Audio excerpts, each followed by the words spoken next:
Hello, everybody, and welcome to Sideline to Speedway. Here, our seventh week, our Motorsports edition this time around.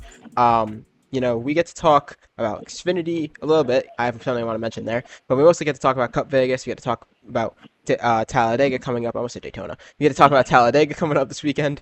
Stuff happens in F1 this weekend. I believe they're headed to Dakota, so we'll get to see an American race in standard time for us. So that's nice. Yeah. So we get a couple of exciting things to talk about, a couple driver moves too, confirmed, for the upcoming 2026 season, all that and more. I mentioned Xfinity Vegas, Parker.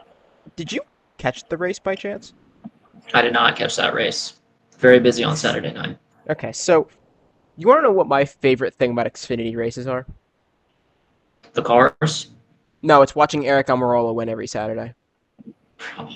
Oh, that's gotta be sarcasm. Do you want That to sounds know? very Do facetious. you want to know what my favorite thing about Eric Almirola winning every Saturday is? Nothing. No, something. Do you want to know what it is? What? Getting to talk about how he can't do it on Sundays every single time. Because this is a waste of a 19 car. It's already clear it's a rocket ship, right? It's one thing when you put Bonsignor in the car. He's older, but he's, not a NASCAR driver. He's making starts. It's one thing when you put, I don't know, Riley Herbst or Ty Gibbs, somebody young in the car. They're making their first starts, right? They even Christopher Bell, he runs one race a year. Like, I get that. This guy runs 15 to 20 Xfinity races a year, takes wins away from kids who are like 18, 19 years, our age, 18, 19 years old, for the sole purpose of, oh, I love racing. That's great you love racing, but if you like racing that much where you're racing half the season, just run the full season. I'd have less complaints if you ran the full season, because at least Justin Allgaier runs the full season. He's older for an Xfinity driver, I get it, but he runs the full season. He's dedicated his career basically to this series, and he's not wrecking teenagers for his wins. Literally, I think it was with 10 or 15 to go, I might be blanking out a little bit. Coming down the back straightaway, Almirola doors Connor Zilisch on who he's currently passing. He's passing him, and he doors him, trying to get more ground. I'm like, what are you doing? And then Zilisch, because he's so much better than Eric Almirola as a driver, ends up driving up to Eric Almirola on older tires, basically, by only a couple laps, but still older tires, and sliding the car around, and we're all watching this incredible masterpiece of driving for Eric Almirola to simply do one aero block, and that was it. That's demoralizing. Who wants to watch that? I hate that we allow a 40-year-old man who is currently, who weekly gets accusations of how bad he is every single week. And whenever he was in Cup, it's not like, oh, well, this was an experienced Cup driver who came down here with Cup success. No. He had 3 career Cup wins. 2 of them were at plate tracks. 2 of them were impacted by rain. What has he done? This isn't even, like, I was less upset when we had other drivers leeching. I could care less when someone like a Daniel Suarez leeches. Because at least I'm getting substance out of it. There's no substance in this. He's running 15 races a year, taking wins away from 20-year-olds for the sole purpose of enjoyment, and then it gets to... I have to temper myself. I'm going to say something I can't say. But what a start to the episode, God, huh? Just don't like that guy. I'll finish my rant with this. Eric Almirola, if I was in the 19 car and I was his age, I would be winning 7 races a year. Because that car is a rocket ship, and he doesn't do anything to win the races. He just simply aero blocks. This is like watching William Byron if he was from Walmart. This is devious. And there's no skill involved. Why is William Byron catching a straight? It's not even about Byron. My point is, the whole joke is that William Byron's an aero blocker, right? This is watching aero blocking, so William Byron, but the difference is Byron's doing it against Cup drivers who he's either younger than or he's obviously as good as, or he's actually outrunning them. Eric Almirola doesn't half the time even outrun the drivers, and then he goes up there because he's got a rocket ship underneath him, passes them all, and then sits in aero blocks. I think instead of aero blocks, we should call it Eric blocks. Eric blocks? No, I'm here for it. Maybe instead of Eric Almirola, it's Eric Almirola. God. Well, Man. wow. Very strong Whatever. opinion. Whatever. I got some heat on that. Whatever. That guy should not be an Xfinity car anymore. That should be it. But whatever. Anywho, let's What a let's start. let's go to the main part here. Cup Vegas. Um, alright. If I wasn't already heated enough, I'm gonna just skip to the eventful early part of the race. Of course, to add on to my heat, Ryan Blaney cuts a tire and is done for the day on lap 70. Um, yeah, I don't. What do you say about that? Is that a Penske thing? Is that just a mishap? What do you chalk that to? I don't really know the technicalities of why the tire went down. I'm not sure if he ran over a piece of debris on the track. I will say it's worth noting that Joey Logano started having tire cording about midway through the race. And so it could be a Penske problem. And just that in the first stage, we saw a super long green flag run. We actually had some green flag pit stops in that first stage as well. And so maybe they just got a bad set, started to get some cording as well. I'm not sure if have gotten word on Ryan Blaney whether he said if there was any indication in previous laps of a blown tire, but I haven't seen that yet. But it is interesting that Logano started reporting the same issue, but his didn't blow. So I don't know what kind of issue it is, but it's a costly one. You can't afford that in the playoffs. Especially at Las Vegas. That's like the easiest track to lose points at compared to every other track because everyone has problems at Talladega and Martinsville is anyone's guess. Anyone could be good there. So that's the track that you can't afford to lose points at, is Las Vegas. But Ryan Blaney wasn't the only one. What was he? Minus 31, I think, after that race. So he's got a bit of a hole. Another driver that had an incident in this race was William Byron. His was a lot more driver reliant here. Not on his front, I should clarify. Yeah, So, yeah. going around turn 74, this was what, maybe 50, 40 to go, you want to say? Like 30, yeah. Maybe like Very 30. late.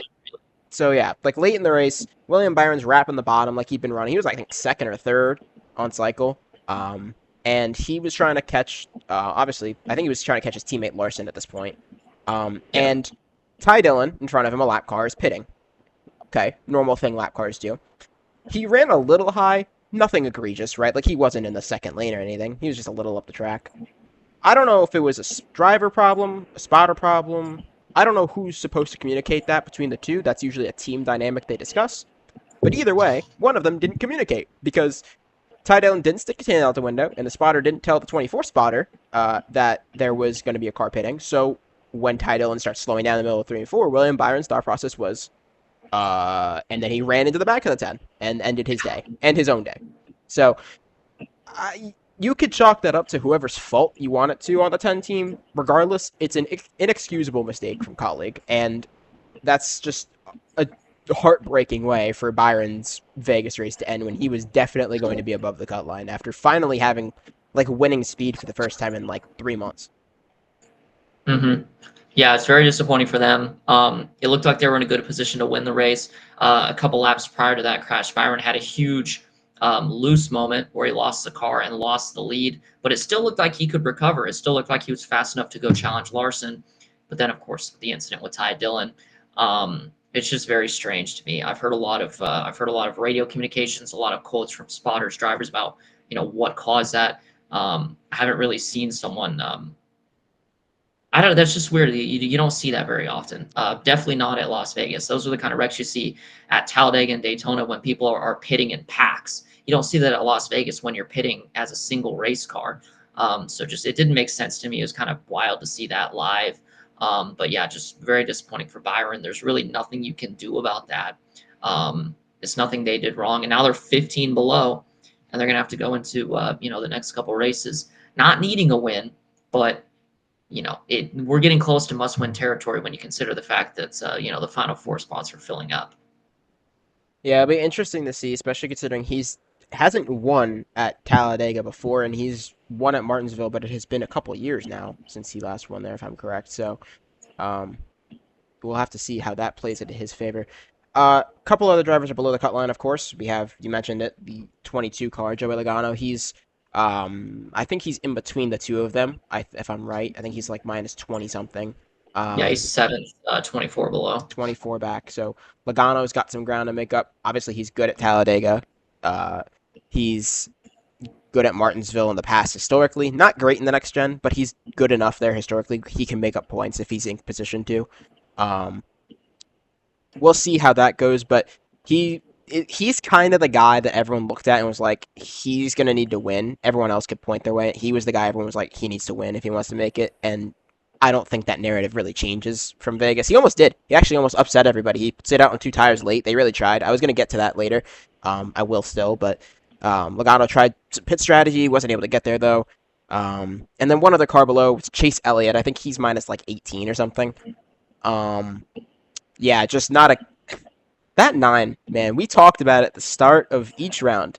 They continue to lack the speed of the guys that they're trying to race for a championship, and it showed massively at Las Vegas. They were, besides maybe the 22 who had his issues with tires, he was by far the 7th car. Like, wasn't close. The 12 was out early, so I guess we'll never truly know, but the other 5 were significantly better. So that's scary if I'm Chase Elliott or one of his fans. I mean, I felt like Elliott had a really good pace early in the race. I actually disagree a little bit. I think he had a really good car. Honestly, I think he was one of the fastest of the 8 drivers. But then they had the loss of track position through the pit stop sequence, and that really killed them. They weren't able to get back up to the field. So I think in the first half they had the speed, but in the second half, it seems like they lost a little bit of speed, and then you mix it with the dirty air, and it just killed their race. So yeah, they're 24 below, or 23 below, I should say. 23. Okay, even further. Probably going to need to win as well.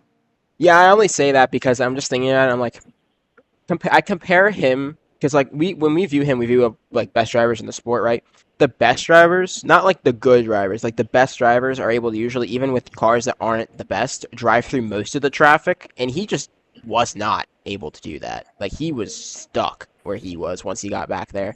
So it was a little surprising to me, especially considering he was as fast as he was at the start of the race, but not much you could do about that once he got trapped back there. And then he got damaged at the end of the race, and that was, I mean, we'll get to that wreck in a moment.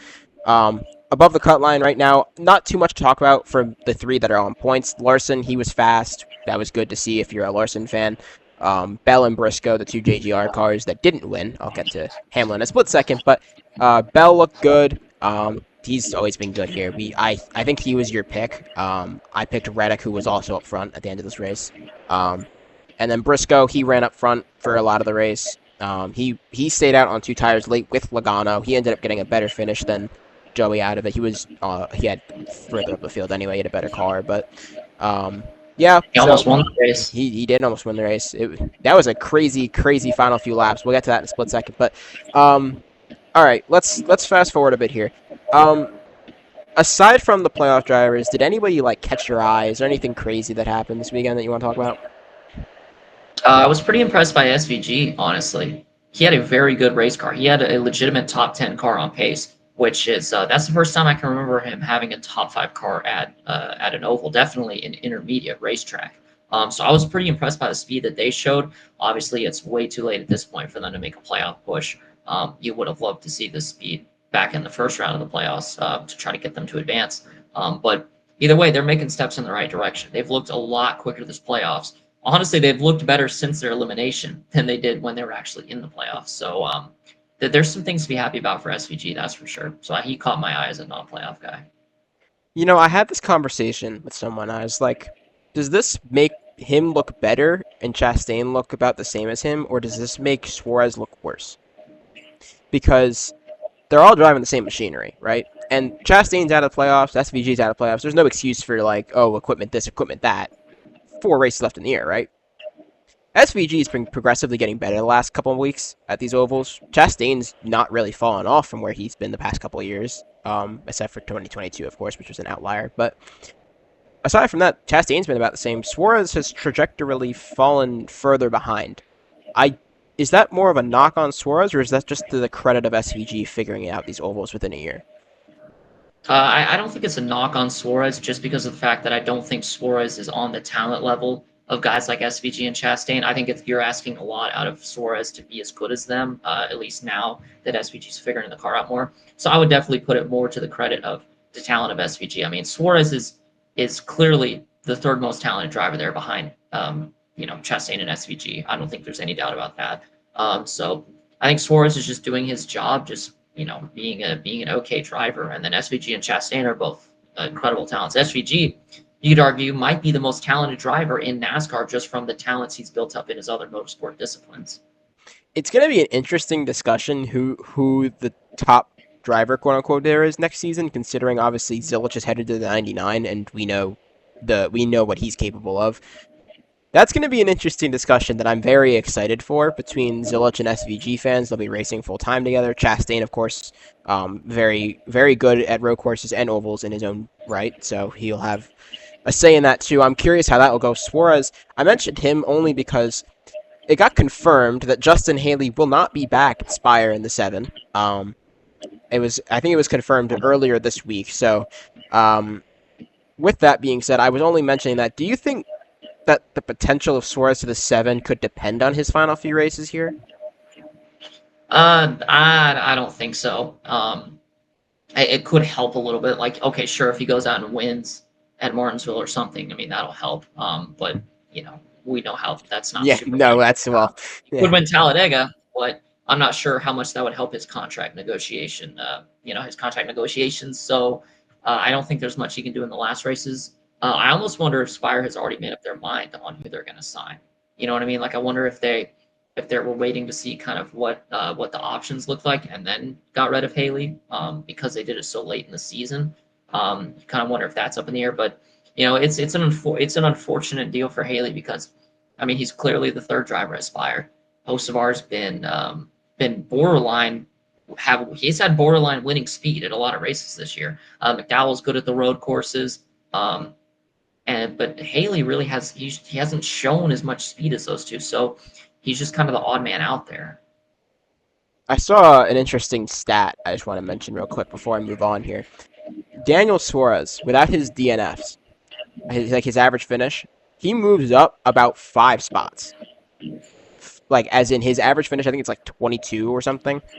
His average finish moves up 5 spots. Well, I guess drops in this case. It gets better by 5 spots.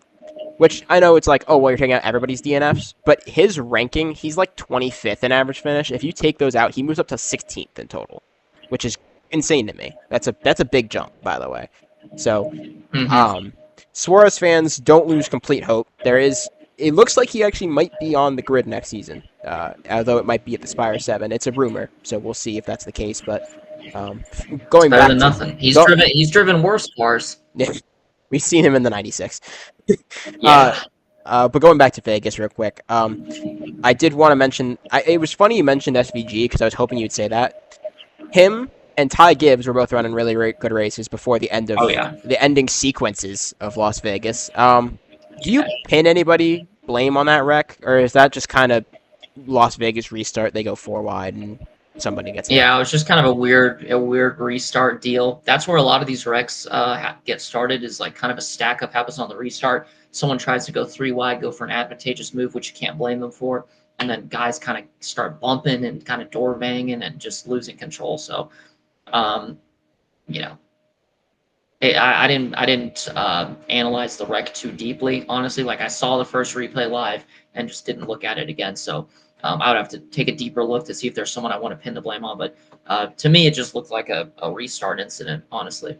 I know a lot of blame was thrown at Ty Gibbs. I don't think that was on him. I think that was more of a racing incident than anything. You're going 4 wide into a corner that really shouldn't be 4 wide. I mean, it can, but it shouldn't be. So, I don't know. That's cherry picking almost, I feel like.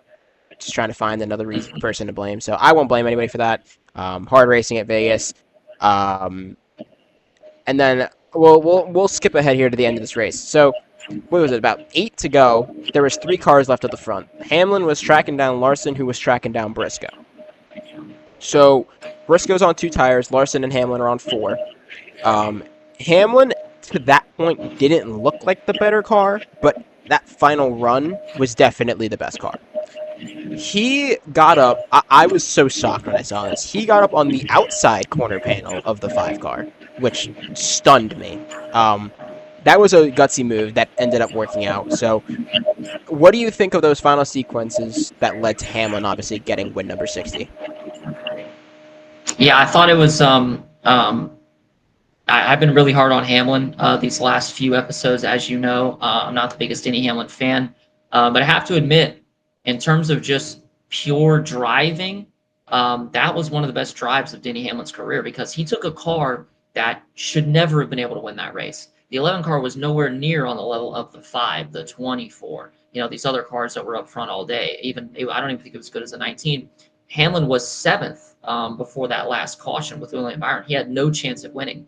Gets a break with the yellow, and then he drives the wheels off his race car at the end, passing cars that are faster than him, such as the 5 of Larson. So I honestly think just pure driving, it was one of the best drives of his career, especially in the next-gen car where it's so hard to pass somebody if you're quicker. Think about how hard it would be to pass someone if you're not the quicker race car. So I think it was just so impressive from Hamlin. And he really needed that because he's had a rough couple weeks. The round of 12 was awful for him. So he really needed that, and now he's in the Final Four. So it was a very fun last few laps. And I got to say, the next gen car is on fire right now. Yeah, Ever since they're having some peak racing. This race car has been unbelievable, and it's kind of I'm not going to say it's redeeming itself, but if it's good all of next year, then I'm okay with keeping the next gen car for a few more years. I could live with it. I do want to say Kyle Larson, I think after the race said Denny got up on the wheel, and he doesn't ever do that. So I don't know. Maybe that's I will say this. I said that Denny needed to be focused, right? He needed to stop worrying about all the outside things, right? Because Denny Hamlin, the driver, is more than capable of being a champion. I think anybody who unbiasedly watches the sport will say that.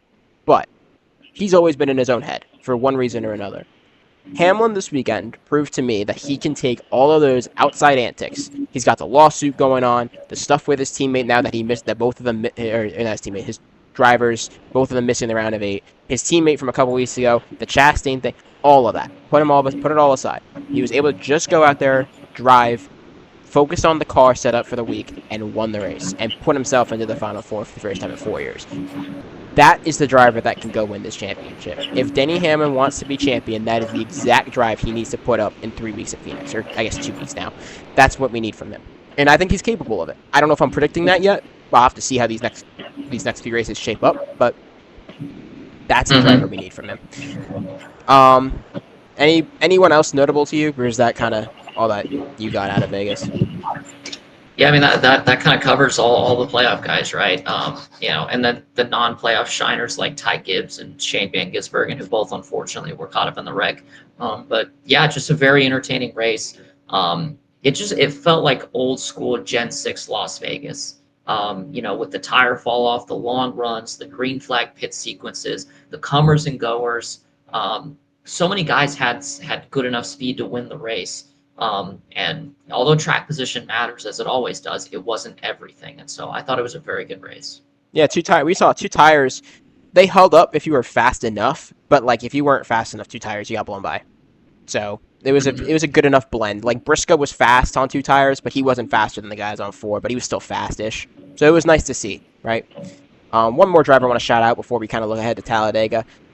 Busch got a top 10 at his home race. So that's right, he did. So I want to give him some props. I know he gets a lot of flack from everybody in the community, in the racing community, because he's washed or whatever this conversation is. I know how you feel about him. I know how I feel about him. That's a topic for a later video. But generally, it was a nice performance to see. NASCAR does better when Kyle Busch does better. It's one of those drivers, so that's a good thing for the sport. It was nice to see him get a top 10. Where was Austin Dillon? Just want to hear this. Where was Austin Dillon that race? You don't know, do you? Let me guess. Let me guess. 25th? I don't either. That's the point. That's my point. We don't know where Austin Dillon was. Was he really? Yeah, he was 25th. Exactly. So I just wanted to throw it out there. But yeah, Kyle Busch gets a top 10, and it was a nice home race for him. So good to see. With that being said, Talladega is up next. So we already discussed Hamlin. He's through. He's into the Final Four. everybody besides maybe Byron below is teetering on must win already, right? Let's just look ahead. Talladega is a hard race for us to really analyze because it's just such a wild card. It's a plate race, and there's also fuel. So many things can happen. The Penske cars are always fast, especially the main three. The 21's usually fast too, but the main three are really fast. Elliott typically has been good at the Talladega. The 24 always runs well here and finishes well. The 5 always finishes well in the next gen specifically. And then there's the 19, who I don't trust Chase Briscoe at super speedways, but then again, this has been a completely new year for him, so I don't know. And then Christopher Bell has never been great at super speedways. He finishes well every couple of them, but it's inconsistent.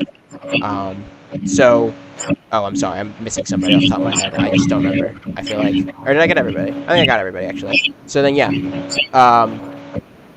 With that being said, I can't ask you what do you need from drivers, but what are you expecting to have happen this weekend? I think a team that you did leave out was probably the RFK cars. Right? Oh, I was just talking about playoff guys, but yeah.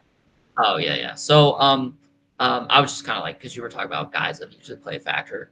RFK cars are pretty fast, but in terms of the playoff guys, so Denny Hamlin was talking about it. This is something I was not thinking about. This year, more than ever, is going to have the least amount of advantage for the winner of the first race of the round of 8, Denny Hamlin. And the reason it's going to be such a disadvantage is because nobody's really working on their Talladega cars or doing sim work at Talladega. They're all working on their Martinsville cars, right? Because you don't need to be fast at Talladega to win it. And so actually, Denny Hamlin only gets 2 extra weeks of prep. See what I mean? Rather than getting 3, he only gets 2 because no one's working on their Talladega stuff. So I thought that was an interesting point that you brought up that I'd never thought about. But in terms of what I need to see, honestly, I'm at the point where I feel like everyone below the cut line is in a must-win, or at least they should be in the mindset of we need to win, because yes, William Byron is 15 points below Chase Briscoe. He can easily make up 15 points to Chase Briscoe. But can he make up the 35-point gap to Kyle Larson? I don't think so. And to me, that's more important because there's only 4 spots, 3 races. If you get 3 winners, only 1 guy's pointing their way in. So you could argue that the guys below the cut line are chasing Kyle Larson rather than Chase Briscoe. You know what I mean? So to me, if you're below the cut line, you need to win. If you're above the cut line, you need to win. Everybody just needs to win, because that is what this round of 8 has become. It's become a win and you're in, and that's it. There's only going to be 1 spot open for points. That being said, if a non-playoff driver shows up and wins at Talladega, suddenly there's 2 spots on points available. So, it's an interesting thing to look at. What kind of philosophies are drivers going to have going into this race? Are the guys above the cut line going to hang out in the back, try to preserve their race cars and be there at the ends? I don't know. I'm not sure what to expect from this, but it's going to be crazy, that's for sure. Do you have any? Actually, I can't really even ask you. Like, I'd ask you how playoff guys are going to run, but they're just going to run how they're going to run. It's not like not a good question. If I had to guess, Logano and Blaney are going to be fast. They're always fast at the super speedways. And then everyone else is just you're just left guessing. You're not really sure. Denny Hamlin before the next gen was one of the best super speedway drivers, but since the next gen, he hasn't been on that level. So I don't know what to expect. But we know the Penske car is going to be fast, but that's about all you can guarantee going into a super speedway race. Luckily for him, he's already in. He doesn't need to worry about it, so he's good with Talladega. Okay, so then I'll pose this question. I won't even pose a question. It's a statement more. Obviously, we talked about this at length, and we talked about it basically weekly, and I'm going to keep bringing it up weekly because it remains true until maybe somebody proves me wrong this year.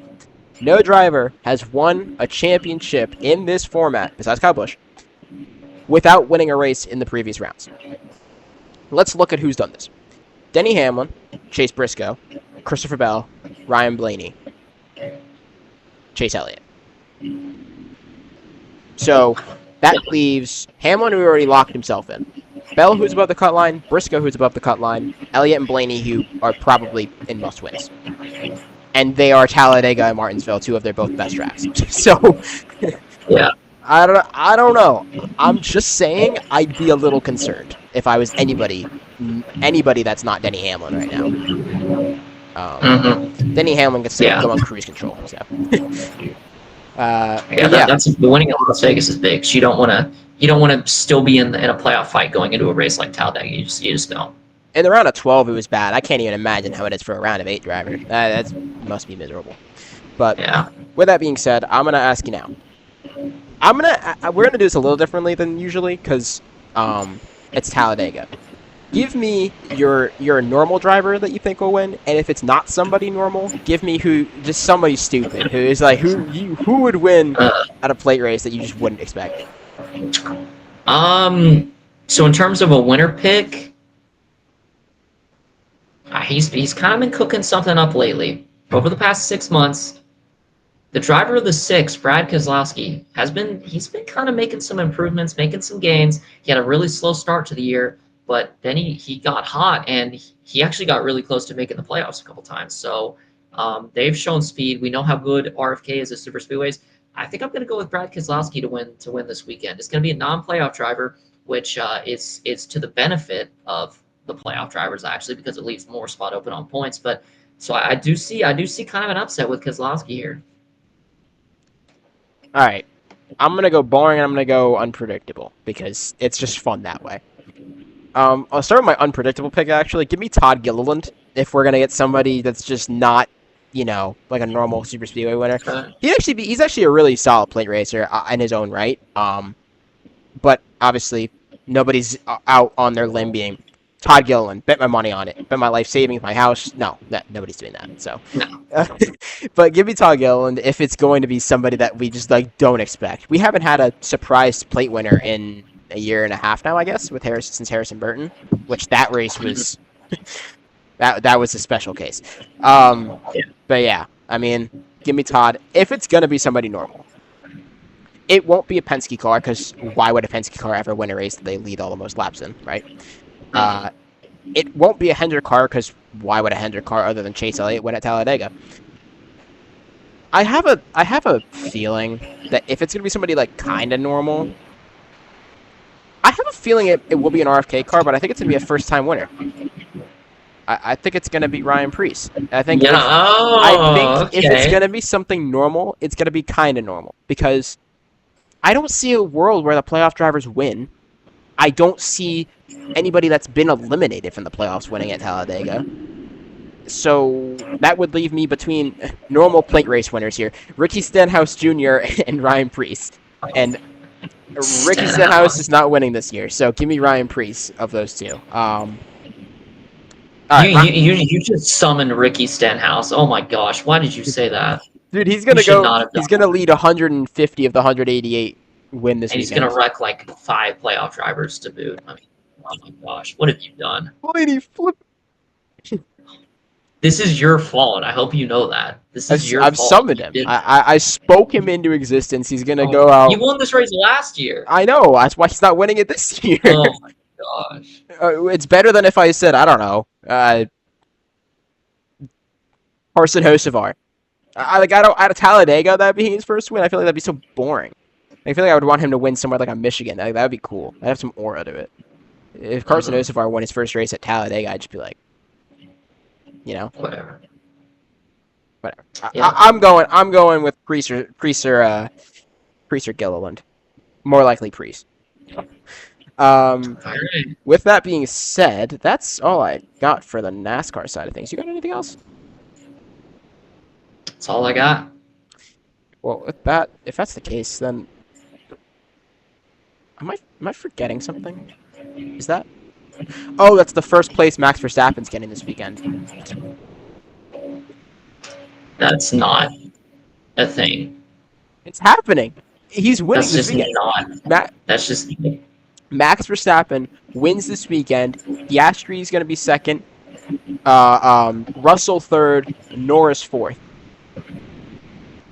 I'm telling you now, it's going to happen. You know why? Because who is better than Verstappen at COTA? Who? Lewis Hamilton. Lewis Hamilton is winning this. No. You can't even say that with a straight face. Lewis Hamilton winning 2025. Okay. Yeah, that's not gonna. He's better, but He's better. I'm not arguing you, but like he's not. Yeah, he's he's not winning. not gonna win. No, He's not better in 2025. So no. Max I mean, Verstappen's you put winning. him in the same car as any of the rookies. Like I think Isaac Hadjar has a serious case of beating Hamilton in equal machinery this year. That's As a much as I hot hate to take. say it. That is a hot take. Look, I'm sorry. No, I can't say that. I can't say that. I would say that's a wild take. You said any of the rookies too. I was like, I love Lewis like too. I would say no, like not any of the rookies. I would say, are you gonna count Liam Lawson's not a Lawson? rookie. Are you gonna count Lawson or Colapinto? Like, are we saying that? Yeah, not Colapinto. But That's crazy. yeah. Max Verstappen, he could win this weekend. I'm not going to completely discard that prediction. He could do it, but I feel like this is going to be one of those races where McLaren kind of gets back on the right track. Singapore is a weird track, like it's always the dominant car is never good at Singapore. So I think they're going to have a bounce back weekend. But yeah, I only predict Verstappen mainly because it's like a feeling, right? You know how you get a feeling and you're like, I want to go with this feeling because I don't know why it would be lying to me. That's kind of what I got right now. It's like I have a gut feeling that Max Verstappen wins this weekend. It's more not even about Verstappen winning as much as it is that McLaren is going to just manage to sell this race. And I know that I know the theory is like, oh well, Piastri can't finish second if Verstappen wants to win the title. Trust me, I have a feeling that something else will happen later down the line. But I think for this weekend it'll be a Verstappen, Piastri, Russell podium. Just because I think Verstappen's the best non-McLaren driver at COTA that can win. Because if Lewis Hamilton was maybe 5 years younger, we'd be having a different discussion. Mm-hmm. 4 years younger. Anyway, so I got Verstappen winning. You have one of McLaren. Pick a McLaren because I'm assuming you have the McLaren winning. So, I'm gonna go with Oscar Piastri on this one. I think it's gonna be Piastri first, Verstappen second, Norris third. That's my podium predictions. I think Max is gonna get up there in and amongst the McLarens, but I don't think he's quite gonna be able to beat Piastri. Although I think it will be a close battle throughout the weekend. Could be a Max Verstappen pole, but he's not quite able to convert it to a win. Could be one of those weekends. But I feel like McLaren is due for a bounce back. And Oscar Piastri is due for an incredible drive. You think about it, every champion has a defining drive in their season, right? I feel like Oscar Piastri is kind of due for an insane drive. Does that kind of? I think we could see it. Does that kind of spoil your championship pick? I'm just saying. I've been saying saying Piastri's going to win the championship. I've been saying he's going to win the title. So I'm sticking to it right now. Look, if he blows an engine this weekend, sure, I might change it, but I'm sticking with my guns right now on Piastri. Don't speak it into existence. It might happen. McLaren might hear you. Yeah, oh gosh. They maybe to test a new engine out, Sorry, Oscar. Maybe the lawsuit's going to get to them. No, yeah, guys, for any NASCAR fans watching that don't watch F1, if you think the 2311 NASCAR lawsuit's bad, you have not seen the McLaren stuff going on. That's ugly. That's pretty ugly. But yeah, Piastri probably gets second. I just think Verstappen's just gonna outrun him, honestly. Norris, I don't see a world where Norris beats Piastri this weekend, which is kind of going to be a season derailer, because I think that's going to kind of put the final nail in the coffin of confidence, at least, that Norris has. So that's kind of where I'm going with that. I did it last time we had a race for Singapore, so you know what? I'm going to do the rest of the points finishers, aside from the front four. Okay. I'm going to try my best to predict where they will finish. If I get them in the position, I'm going to take it as a... If I get them in the top 10, I'll take it as a win. How about that? Except for the Ferraris, because they're the Ferraris. Yeah. Speaking of, Leclerc will be 5th. Leclerc will be 5th. Hamilton 6th. I think... Okay. I've spoken down on him this entire podcast. If I speak light of him, maybe he'll do poorly. So I'm going to put Sainz 7. I'm going to put him 7. I'm going to put Alonso 8, because he's really good at COTA. I'm going to put Albon 9. I think the Williams are going to have a really good weekend. I could go spicy here for my last person in the points. Oh, get spicy with it? Get some buffalo sauce on it? Give me Bortoletto. I'm gonna go a Bortoletto point. That is Salber spicy right there. I'll go a Bortoletto point this weekend. I'm feeling it. That pick has a little kick to it, yeah. Little. All right. No, you're gonna be getting clipped. We're gonna have a compilation of you just doing corny jokes, the tumbling joke. Oh God, there's one other one you made a couple weeks ago. Sorry, y'all. Redunculous. Get it? It's a good one. Anyway, close to the level of mine. Yeah, almost. We're almost there. Anyway, those are my points finish. Do you want to go points finishers this week? No. That's your thing. That's your thing. Yeah, I don't want to take your thing. That's your thing. Oh, he's saying you do it better. I would do better, but it's your thing. No. All right. Whatever you say. I'm just saying, like, Coda is a track that I could just see somebody that you wouldn't predict getting points, just because it's just such a wild back midfield race, you know? Like, the front of the field, usually you know, but then the midfield, you're like, I have no idea.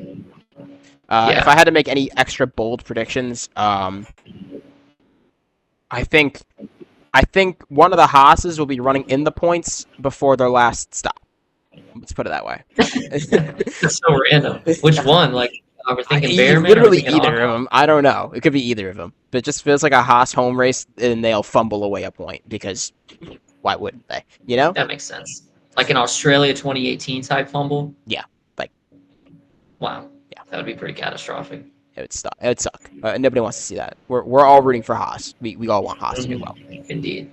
That's our home team right there. Except for pure Gasly fans. They probably hate Esteban Ocon. Yeah, probably. All right. Well, I don't want to end too abruptly here, so I do have another thing I want to talk about, actually. Well, two things, actually. For one, let's talk about the address contract. We talked about it last week, actually. I didn't know we'd speak it into literal existence, but George Russell has signed an extension through 2027 is the key thing here. What do you take out of that? And obviously Antonelli signed another extension, but what do you take out of Russell signing a multi-year deal? Mercedes got their guy, and if Mercedes and Verstappen were truly in talks, there's a good chance that Max told Mercedes one of two things: either I'm leaving to go to another motorsport, or I'm with Red Bull for the long term. I'm not sure which one it was. Obviously, we're going to figure out pretty quickly which one it was.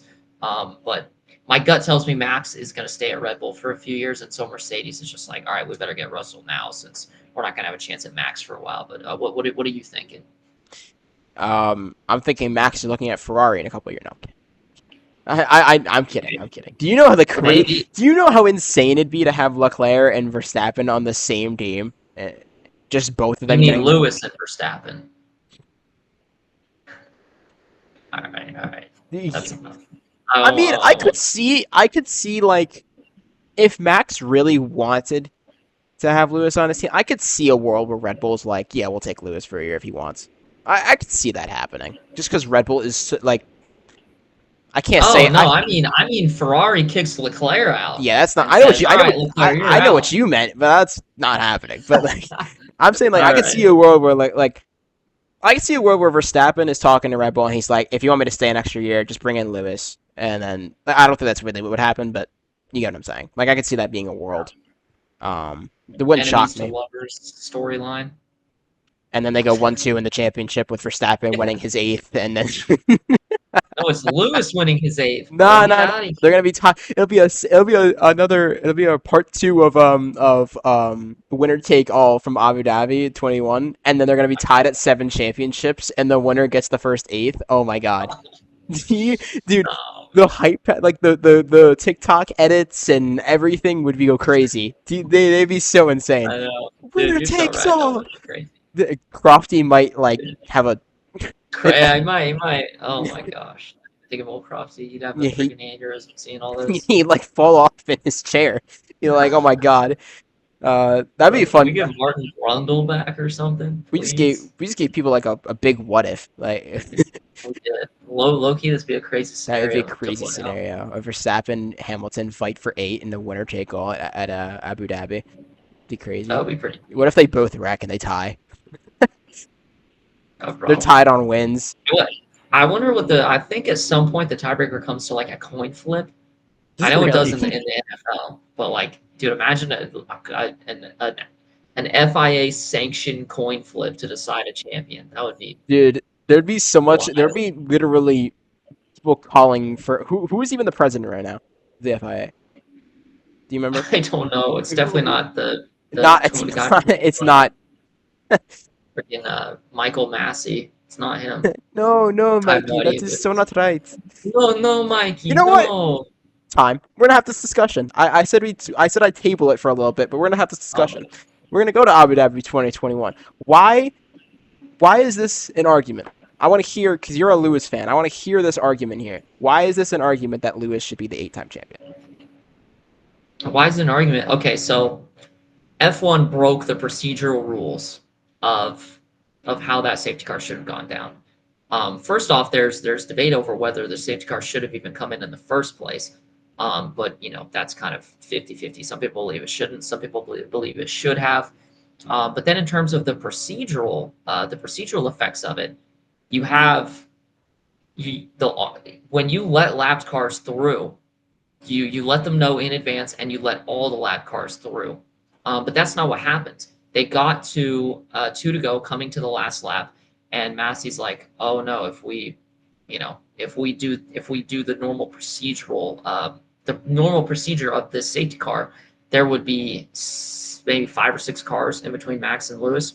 And so even with the fresh tires, Max would not be able to make that up. And so instead, Massey's like, okay, we're going to let the 5 cars in between Lewis and Max go. No other lap cars are allowed to lap themselves. So like Ricardo on back are stuck behind Max, but everyone ahead gets to go ahead, gets to unlap themselves, which leaves Max right behind Lewis.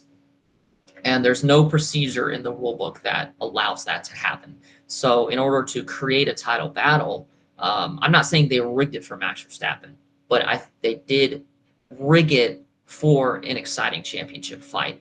They went against their own rule book to do that, and so I think that was I had a huge issue with that. I think Lewis deserves his 8th, and even if you take out all the controversy that happened, it took Nicholas Latifi crashing from 58th place to even give Max a chance. So, like, to me, that's Lewis's 8th title.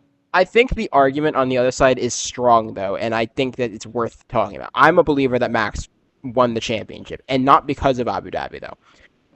You have to look at the context of a full season, I feel like, when you're in such a heated title fight.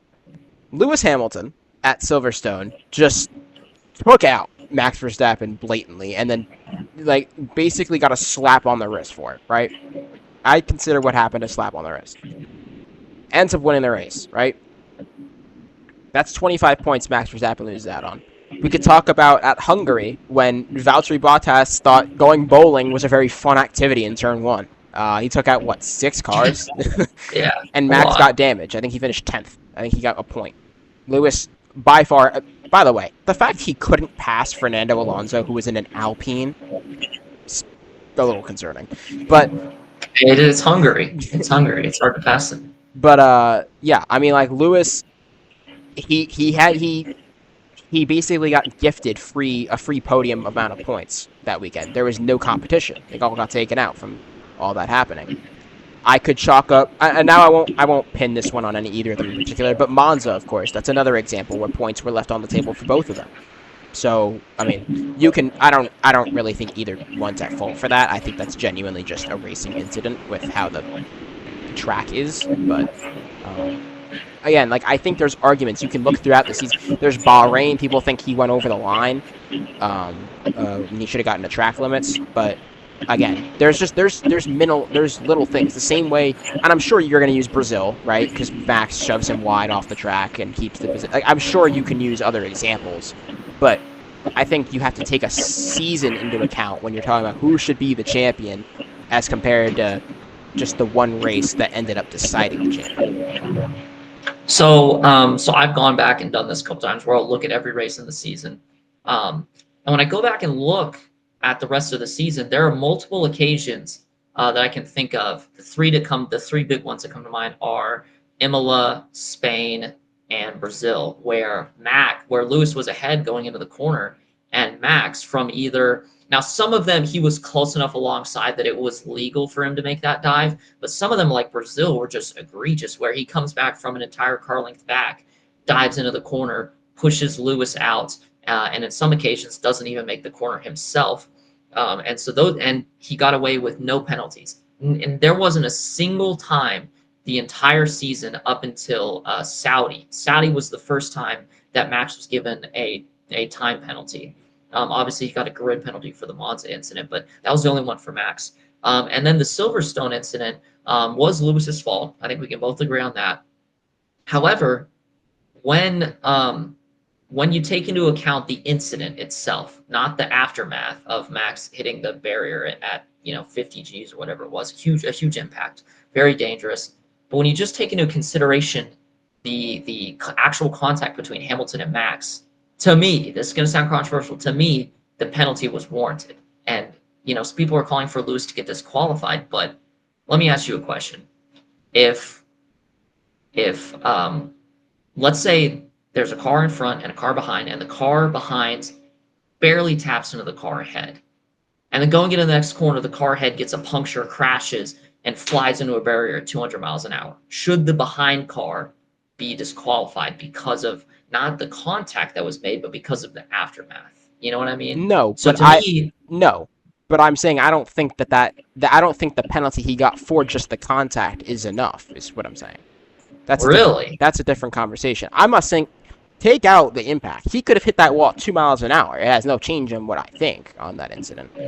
I think the contact was just so egregious. And I'm not saying, no, Max definitely, at his points, sent it in from way too far back. But the difference between Max and Lewis is that Max never ended Lewis's race. Well, I guess Monza, but... Yeah, Monza. But aside from that, Max never ended Lewis's race at all. Lewis, the times Lewis or one of the Mercedes hit Max, that was race ending for Max, like competitively at least, or entirely. So when you take that into account, I think that you have to be aware of that. Like, that's part of the argument too. And even just for the contact of just Silverstone, Lewis knew what he was doing there. But he knew he wasn't going to pass him going to that corner. Because why was he going to be able to pass him there? He did the same thing Max had been doing the earlier races, pushing the issue going in. I think the difference was that Max didn't back out, which Max shouldn't back out because he's the leader going into the corner. But the difference is that Max could have preserved his race by backing out and letting Lewis lead into the corner, which, considering that Max had done that multiple times throughout the year and had been okay, didn't get penalized, I think it would have been within the rules in that scenario. But it's also a much higher speed corner than we saw at Brazil or Spain or Imola. So I think this one was worse on Lewis's part. But when you take a look at the contact itself, a 10-second stop-go penalty is actually a little bit more than we usually see for that kind of contact. Usually we might see a 5-second, maybe a 10-second, but a 10-second stop-and-go, that's the most that I've seen for a wheel-to-wheel side-by-side contact. I've never seen a penalty that harsh. So I think the stewards actually they did take the aftermath into slight consideration when giving out that penalty. I think they did actually take it because there's people calling for Lewis to be just DQ'd in that race. I don't think that was ever on the table, but 10-second stop and go is a pretty big penalty for that kind of contact. I think with context to the whole season, even just taking away Silverstone entirely, just the context of the whole season, Max should have won the championship. So yes, in the finale, yes, Lewis should have absolutely won Abu Dhabi. I have no doubt in my mind that Lewis was robbed of his win that race that day. But I don't think that when you take the whole season into account, because that's the championship, the whole season, I don't think when you take that into account, he should have won the title anyway, because there were incidents that he caused that were more detrimental than whatever Max did, which is usually a place position or a place penalty compared to his race getting ended. So that's just kind of how I look at it. And then plus we can look at other instances where Lewis got bailed out. Like, I mean, there was Sachi where Lando Norris. Oh my God! If you ever want to know why Lando Norris will forever be clowned on by non-McLaren fans, it's because of that. Because I don't understand to this day why he thought staying out would be a good idea. I don't know what's funnier, him or Lance Stroll that day, but that's my point. Like, Lewis got bailed out by other things too. Max never really did. So, I mean, Lewis caught some bad breaks on the other end as well. no, he did. Because But you look at Hungary where they were expecting rain and then they didn't get rain. So then he was only one on the grid, and then he had to pit, so he gave up 10 points through that process as well. I So mean, there were times that Lewis gained through strategy, and there's times he lost through strategy. So from what I've seen, now that this would be kind of a cool off-season content is if we both just do like hours of research on the season, look at every little incident, and come to our own conclusions and pitch our arguments to the podcast. That would be kind of cool. But I obviously didn't even know we were doing this till 5 minutes ago. So like I haven't had. well, yeah, that was the point. We're gonna go off top of head. I want to see what you're thinking. This is my raw thoughts. I have not done research. This is off of memory, yeah, exactly. off of maybe. I doubt it, but maybe with research, I've changed my mind. I don't know. I'd have to do like genuine look through these races, but I don't know. When I think about it, I remember the season. That's the first season I remember entirely, like to its fullest extent. That season, no, I think Max should have won the title in total, but Lewis should have won that day. I think that's what I think the right outcome would have been, if you want my opinion. Yeah, I don't know. I felt like we were discussing Lewis versus Max. I had to just throw that out there. I was like, yeah, no, I like it because I mean, my opinion is that Max did so many little things throughout the year that never got penalties. The only time penalty he got was the one at Saudi. That was dumb. That was dumb on both ends, by the way. Like both. It was dumb on both sides. Oh, the Saudi race was insane, man. That was. I mean, yeah, but Max shouldn't have pulled over into. I know Max was trying to let him through, but Max shouldn't have hit the brake like that, and then Lewis shouldn't have basically driven behind him. Why? I don't know what he was. I think what was happening is that there's so much gamesmanship at Saudi because you have the double DRS zones, or not the double, but the back-to-back DRS zones. Yeah. So I think Lewis in that moment, because Max was kind of in the. That's another thing with that. Max never pulled to one side. He kind of like was in the middle of the racetrack. And so I think Lewis's thought process was, he's trying to get the DRS for the next straightaway. I think that's what happened. But so I think it was just like a miscommunication between them, honestly. Yeah, I don't think that. I think that's more of a in the moment thing than it was a just. I don't think it has. I think it has less to do with the championship and more that race was just. The FIA, we have a friend who has his opinion. I'll say this and one other thing before I kind of send this off here, but we have a friend who I know his opinion. He thinks the FIA lost control just entirely, just like that no matter what they did was wrong in that instance, right? And I don't blame him. And I think both of those races, Saudi and Abu Dhabi, I think whatever the FIA did would be wrong, because yes, procedurally and all these other precautions and stuff, there's a rule that probably states there's a right way to do it, but you have to remember the in-the-moment feel. That is still a factor in sports. It's sport, after all. I think the FIA lost control of that race. Both of them, at the end of them. I think... Yeah, I mean, Massey... I think Saudi... Michael Massey did a worse job than he did at Abu Dhabi. Oh, absolutely. Because at Abu Dhabi, there was just one instance of bad race directing, and it was, of course, the end of the race. Before that, it was a completely cleanly officiated race. Whereas Saudi, there was multiple occasions where Max dove it into the corner and caused a collision. Once he caused a collision between Hamilton and Ocon. Another time he dove in and caused Lewis to go out. And none of those times, like Max was never really given a penalty. And so then that led to all the drama at the end where he has to give the spot back. And so I just feel like the FI was a little too lenient at that time, because what they wanted to do is they wanted to have a very free um, a free championship fight where there's no officiating that comes into play. And in that, they ended up losing control of it. So they should have dropped the hammer months before Saudi. But then when Saudi came around, they finally, It they was were a too little late. late on. It was too late, Yeah.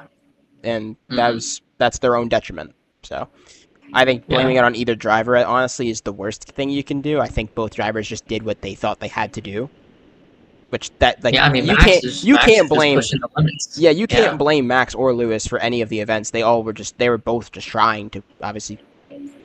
I think Yeah. The FIA lost control of that after. Oh, and I didn't even mention in this argument Baku, but that's for later. But again, like around that point in the season, they lost control. That was when they did, Mhm. because at that point they wanted it to be. They realized what they had, and they were like, "Oh, we want this title fight."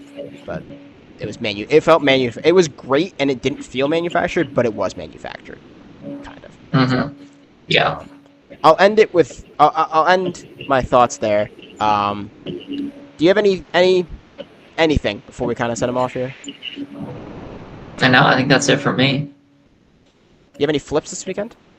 Not in F1. No flips. No flips in either sport. Okay. No. Just not Coda. I'd be shocked if we had Yeah, any flip not record. Coda. Not Coda. Uh, I think we'll get a flip this weekend. I don't know who. I'm not going to predict Oh, who, but I think okay. we'll probably get a flip. Interesting. Um, so Well, yeah, we'll see. with that, that's all I've got. It's all Parker's got. So thank you guys so much for joining us on this edition of Sideline to Speedway. Next week we get to look. How did Talladega go? How did Coda go? We get to look to Martinsville. I don't know if there's an F1 race coming up the next weekend. There might be. There probably is. Not sure. But we get to look ahead to the next week of motorsports for week 8. I can't believe we're already 2 months through this podcast. Thank you guys for joining us along the ride. We will see you next week.